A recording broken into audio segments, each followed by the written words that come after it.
सरस्वती शिक्षा समिति पाली ऑनलाइन कक्षाओं में आज कक्षा अष्टमी विषय सामाजिक विज्ञान, पुस्तक संसाधन एवं विकास, इसका अध्याय 2 भूमि, मृदा, जल, प्राकृतिक वनस्पति और वन्य जीवन संसाधन।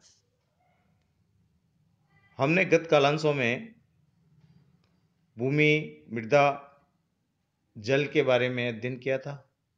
भूमि का उपयोग, भूमि क्षरण, निम्नीकरण, मृदा का अप्रदन, मिट्टी के प्रकार, इसके बारे में अपन ने गत कालांशों में अध्ययन किया था। जल के बारे में, जल एक प्राकृतिक संसाधन है।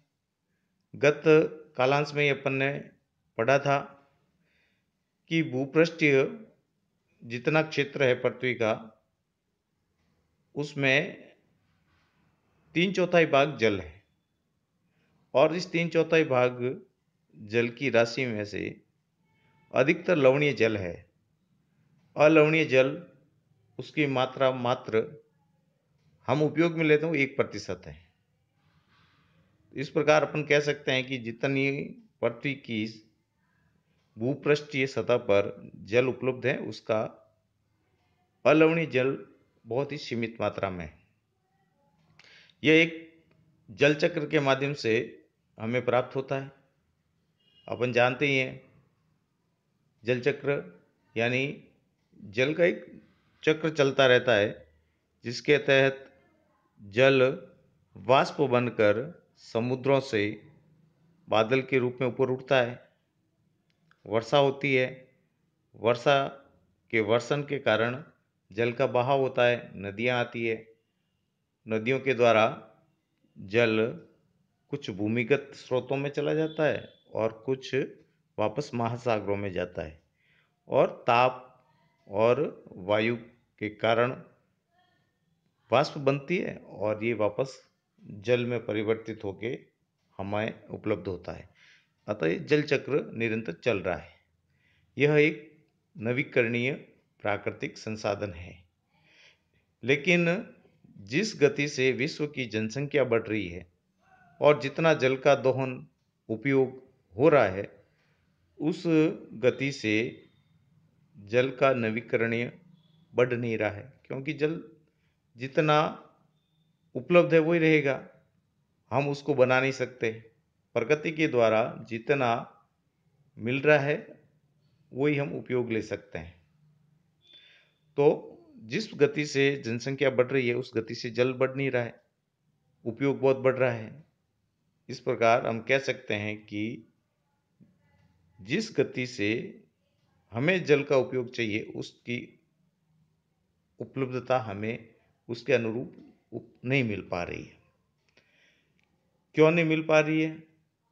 ये कुछ कारण हैं, जिसके कारण से जो जल उपलब्ध है वो भी हम पूर्णतः उपयोग में नहीं ले पा रहे हैं। विश्व के कई ऐसे देश हैं जिनमें वर्तमान में जल की बहुत भारी कमी आ गई है। अफ्रीका, पूरा महाद्वीप, पश्चिम व दक्षिण एशिया के देश, जिसमें अपना भारत भी शामिल है, पश्चिम संयुक्त राज्य अमेरिका, मैक्सिको, दक्षिण अमेरिका और संपूर्ण ऑस्ट्रेलिया, इन स्थानों पर अलवणीय जल की कमी का सामना वहां की जनता कर रही है। अलवणीय जल यानी जो पीने योग्य जल है, लवणीय नहीं है यानी खारा नहीं है। तो अधिकतर वहां अलवणीय जल की कमी है, यानी मीठे पानी की कमी है, लवणीय जल अधिक है। ये देश ऐसे जलवायु प्रदेशों में स्थित हैं जहां अमूमन सूखा रहता है। जैसे अपना भारत में राजस्थान है, राजस्थान में भी विशेष तौर से अपने पश्चिमी थार का मरुस्थल, ऐसे ही कुछ उड़ीसा का भाग, महाराष्ट्र का विदर्भ क्षेत्र, ये अमूमन सूखा क्षेत्र कहलाते हैं। यहाँ जल की कमी प्रतिवर्ष रहती है और हम राजस्थान के लोग अच्छी तरह से जानते हैं कि हमें किस प्रकार जल का सामना करना पड़ रहा है कमी का। तो हम कह सकते हैं कि विश्व के आज अधिकतर देश इस अलवणीय जल की कमी का सामना कर रहे हैं और उन समस्याओं से रोजाना जूझ रहे हैं। इन देशों में जल के अभाव की समस्या निरंतर बनी रहती है। जल का अभाव वहाँ कुछ तो मौसमी है अथवा वार्षिक वर्षा में विविधता के परिणाम भी है। वार्षिक वर्षा वहाँ औसत से कम रहती है और जल का अति उपयोग और जल स्रोतों के संदूषण के कारण भी जल का वहाँ अभाव हो रहा है। जितने जल के स्रोत हैं उनका भी दोहन अधिक हो रहा है, इसके कारण भी वहाँ जल का अभाव हो रहा है। जल संसाधनों का संरक्षण यह विश्व की आज महती आवश्यकता है। विश्व में शुद्ध जल और उसके पर्याप्त स्रोत एक बड़ी समस्या के रूप में उत्पन्न हो गए हैं। निरंतर क्षीण हो रहे जल संसाधन के संरक्षण के लिए हमें आवश्यक कदम उठाने चाहिए। यद्यपि जल एक नवीकरणीय संसाधन है, जो पहले ही बताया मैंने, इसका अति उपयोग प्रदूषण इसे अनुपयुक्त बना रहे हैं। हमें जितना आवश्यकता है उससे अधिक हम उपयोग कर रहे हैं। प्रति व्यक्ति जितनी आवश्यकता है उससे अधिक जब जल प्रचुर मात्रा में होता है हम उपयोग करते हैं, और जिस वर्ष वर्षा निम्न होती है उस समय हम उस जल की कमी का सामना भी करते हैं।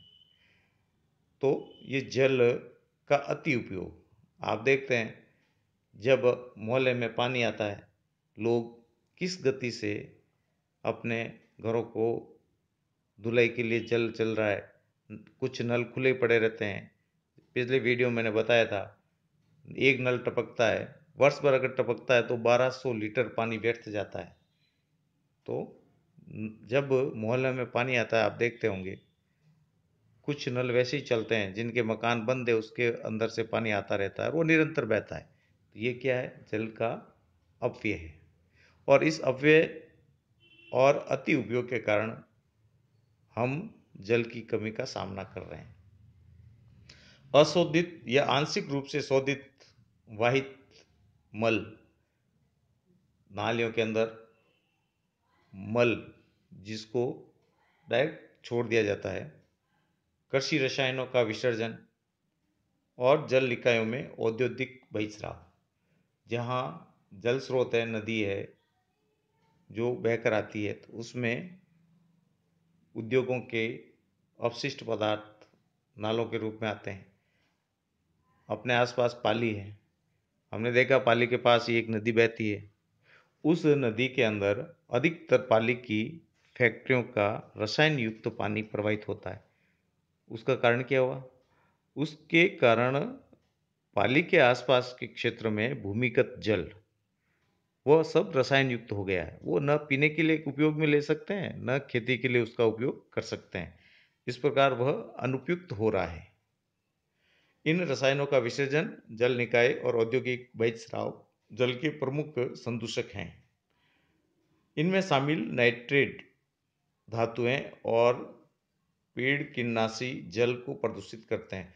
इन कीटनाशक और रासायनिक पदार्थों में विभिन्न प्रकार के केमिकल्स होते हैं और यह जमीन को भी बंजर करते हैं, और उस पानी का तो उपयोग न वनस्पति के उपयोग में होता है न जीव जंतुओं के लिए उपयोग में होता है। तो इस प्रकार जल जितना भी उपलब्ध है उसका भी हम संरक्षण आवश्यक रूप से नहीं कर पा रहे हैं। प्रदूषित जल का उपयोग हम कर रहे हैं। आप देखते हैं सोजत क्षेत्र में, जवई बांध क्षेत्र में, जहाँ से भी जल के पीने के संसाधन हैं वो भी अपशिष्ट हो रहे हैं। हर क्षेत्र में जहाँ नदी नाले आते हैं, हम देखते हैं गांवों और शहरों के आसपास जितना भी कचरा होता है उन नदियों के द्वारा बहाकर तालाबों में, बांधों में पहुंच रहा है। उसके कारण भी जल संदूषक हो रहे हैं। अधिकांश रसायन अजैव निम्नीकरण होने के कारण जल द्वारा मानव शरीर में भी पहुंचते हैं, और इन प्रदूषकों को जल निकायों में छोड़ने से पूर्व हमें बहिस्राव को उपयुक्त विधि से शोधित करके जल प्रदूषण को हम नियंत्रित कर सकते हैं। अधिकांश रसायन हमारे शरीर में भी पहुंचते हैं, उसके कारण विभिन्न प्रकार की बीमारियां हम सबके सामने आ रही है। पहले कुओं का जल पीते थे, फिल्टर होता ही नहीं था, उसके बाद में भी इतनी बीमारियां नहीं थी और वो जल उस गांव के लिए, उस नगर के लिए पर्याप्त मात्रा में उपलब्ध भी होता था। लेकिन जैसे जैसे जनसंख्या बढ़ी है, ऐसे जल स्रोत धीरे धीरे बंद हो गए, कुएं बहुत गहराई में चले गए, बावड़ियां सूख गई और अब कुछ बड़े बड़े बांधों के माध्यम से ही हम पीने का जल उपयोग में लेते हैं। लेकिन वो जल भी विभिन्न प्रकार के रासायन अजैव पदार्थों के कारण अब प्रदूषित होता है और वो हम पीते हैं, जिसके कारण आज अधिकतर बीमारियां ऐसे प्रदूषित जल पीने के कारण हमारे अधिकतर बच्चों को और बड़ों को हो रही है। इन प्रदूषकों को अपन जल निकायों में छोड़ने से पूर्व उसका उपयुक्त विधि से शोधित करें। आजकल अधिकतर नगरों में ऐसे जल को परिशोधन यंत्रों के द्वारा शुद्ध करके पुनः उपयोग में लेने का भी सरकार प्रयास कर रही है। बड़े बड़े महानगरों में ऐसे संयंत्र लग गए हैं जहां इस प्रकार के शहर के जल को, जो अपशिष्ट पदार्थों के साथ है, विभिन्न प्रकार के प्रदूषित सामग्री के साथ आता है, उसको एकत्र करते हैं, फिर वहां से उस जल का शुद्धिकरण करके पुनः उस जल को उद्योगों में और कृषि के उपयोग में लिया जा रहा है। तो उपयुक्त विधि से ऐसा करते हैं तो क्या होता है कि उस जल का हम उपयोग भी कर सकते हैं, मिट्टी को भी बंजर होने से बचा सकते हैं। लेकिन ऐसे संयंत्र हर शहर में, हर गांव में उपलब्ध नहीं है। तो हम ऐसा करके भी जल को प्रदूषण से बचाने के लिए कुछ कर सकते हैं। वन और अन्य वनस्पति इसका आवरण भी धरातलीय प्रभाव को कम करते हैं और भूमिगत जल को पुनः पूरित करते हैं। जल संग्रहण पृष्ठीय प्रवाह को बचाने की दूसरी विधि है। अब जल संग्रहण के लिए पृष्ठीय प्रवाह यानी जितना जल भूमि के अंदर जाएगा वो भूमिगत जल बढ़ेगा। उसके लिए होना क्या चाहिए? पृष्ठीय प्रवाह को बचाना चाहिए, यानी जल बहकर नदी और नालों के माध्यम से पुनः महासागरों में नहीं जाए। वो जैसे अपन खडीन बनाते हैं, एनीकट बनाते हैं, तालाब बनाते हैं, उसके माध्यम से जल को रोकना, उसके प्रवाह को रोकना और उस जल को जमीन के अंदर पहुंचाना। आजकल आपने नाम सुना होगा वाटर हार्वेस्टिंग सिस्टम, यानी अपने घर के पानी, अपने बिल्डिंगों का पानी, उसको पाइपों के द्वारा जमीन में भेजना और उसका भूमिगत जल स्टोरेज करना ताकि भूमिगत जल पर्याप्त मात्रा में बने। जल रिसाव को कम करने के लिए खेतों को सिंचित करने वाली नहरें हैं, उनको भी ठीक करना। वर्षा जल अपन एकत्र कर लेते हैं, लेकिन जब किसान सिंचित क्षेत्र में सिंचाई करता है तो नहरों के माध्यम से करता है, तो अधिकतर नहरें कच्ची होने के कारण उस जल का जितना उपयोग होना चाहिए उससे अधिक उपयोग जमीन में रिसाव के माध्यम से हो जाता है। तो नहरें भी पक्की हो, इस रिसाव और वाष्पीकरण से होने वाली जल क्षति को रोकने के लिए क्षेत्र के अंदर स्प्रिंकलर यानी फव्वारों के द्वारा सिंचाई हो, तो जितनी आवश्यकता है उतने ही पानी का उपयोग होगा। और अधिक प्रभावी करने के लिए और वाष्पीकरण को रोकने के लिए, जैसे शुष्क प्रदेश है अपने, तो वहाँ ड्रिप अथवा टपकन विधि यानी बूंद बूंद सिंचाई के द्वारा भी अपन आवश्यकता के अनुसार जल का उपयोग कर सकते हैं। सिंचाई के अंदर इन प्रकार की विधियां जैसे फव्वारा सिंचाई है, ड्रिप सिंचाई है, टपकन विधि है, इस विधियों के माध्यम से हम अपना बहुमूल्य जल उसको बचा सकते हैं, उसका संरक्षण कर सकते हैं। प्रश्न है, वर्षा जल संग्रहण किसे कहते हैं?